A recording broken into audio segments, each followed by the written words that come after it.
Indian premier ಲೀಗ್ನಲ್ಲಿ ಕಠಿಣ ನಿಯಮವೊಂದು ಜಾರಿಯಾಗುವ ಸಾಧ್ಯತೆ ಇದೆ.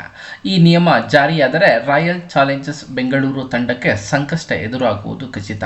ಅದಕ್ಕೂ ಮುನ್ನವೇ ಆರ್ಸಿಬಿ ಫ್ರಾಂಚೈಸಿಯನ್ನು ಮಾರಾಟ ಮಾಡಲು ಡಿಯಾಜಿಯೋ ಕಂಪನಿ ಸಮಾಲೋಚಿಸಿದೆ ಎಂದು ವರದಿ. ಅಷ್ಟಕ್ಕೂ ಐಪಿಎಲ್ನಲ್ಲಿ ಜಾರಿಯಾಗಲಿರುವ ಹೊಸ ನಿಯಮವೇನೆಂದರೆ ತಂಬಾಕು ಮತ್ತು ಆಲ್ಕೋಹಾಲ್ ಬ್ರ್ಯಾಂಡ್ಗಳ ಜಾಹೀರಾತು ನಿಷೇಧ. ಅಂದರೆ ಟೂರ್ನಿಯಲ್ಲಿ ತಂಬಾಕು ಮತ್ತು ಮದ್ಯ ಜಾಹೀರಾತಿನ ಪ್ರಚಾರ ನಿಷೇಧಿಸಲು ಆರೋಗ್ಯ ಸಚಿವಾಲಯ ಚಿಂತಿಸುತ್ತಿವೆ. ಈ ನಿಯಮ ಜಾರಿಯಾದರೆ ಆರ್ಸಿಬಿ ತಂಡಕ್ಕೆ ಸಮಸ್ಯೆ ಎದುರಾಗಲಿದೆ. ಏಕೆಂದರೆ ರಾಯಲ್ ಚಾಲೆಂಜರ್ಸ್ ಬೆಂಗಳೂರು ಫ್ರಾಂಚೈಸಿಯು ಡಿಯಾಜಿಯೋ ಕಂಪನಿಯ ಒಡೆತನದಲ್ಲಿದೆ. ಬ್ರಿಟನ್ ಮೂಲದ ಡಿಯಾಜಿಯೋ ತನ್ನ ಭಾರತೀಯ ಘಟಕವಾದ ಯುನೈಟೆಡ್ ಸ್ಪಿರಿಟ್ಸ್ ಲಿಮಿಟೆಡ್ ಎಂಬ ಆಲ್ಕೋಹಾಲ್ ಕಂಪನಿಯ ಮೂಲಕ ಆರ್ಸಿಬಿ ಫ್ರಾಂಚೈಸಿಯನ್ನು ಹೊಂದಿದೆ. ಇತ್ತ ಐಪಿಎಲ್ನಲ್ಲಿ ಅನಾರೋಗ್ಯಕರ ವಸ್ತುಗಳನ್ನು ನೇರವಾಗಿ ಅಥವಾ ಪರೋಕ್ಷವಾಗಿ ಪ್ರಚಾರ ಮಾಡದಂತಹ ನಿಯಮವನ್ನು ಜಾರಿಗೆ ತರುವ ಬಗ್ಗೆ ಚಿಂತಿಸಲಾಗುತ್ತಿದೆ. ಈ ನಿಯಮ ಜಾರಿಯಾದರೆ ಆರ್ಸಿಬಿ ಫ್ರಾಂಚೈಸಿಯು ಐಪಿಎಲ್ನಲ್ಲಿ ಕಾಣಿಸಿಕೊಳ್ಳಲು ಸಾಧ್ಯವಾಗುವುದಿಲ್ಲ.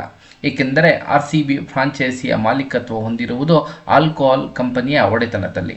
ಇದೇ ಕಾರಣದಿಂದಾಗಿ ಇದೀಗ ರಾಯಲ್ ಚಾಲೆಂಜರ್ಸ್ ಬೆಂಗಳೂರು ಫ್ರಾಂಚೈಸಿಯು ತನ್ನ ಷೇರು ಮಾರಾಟ ಮಾಡಲು ಅಥವಾ ಸಂಪೂರ್ಣ ಫ್ರಾಂಚೈಸಿಯನ್ನು ಸೇಲ್ ಮಾಡಲು ಚರ್ಚಿಸಿದೆ ಎಂಬ ವರದಿ ಇದೆ. ಧನ್ಯವಾದ.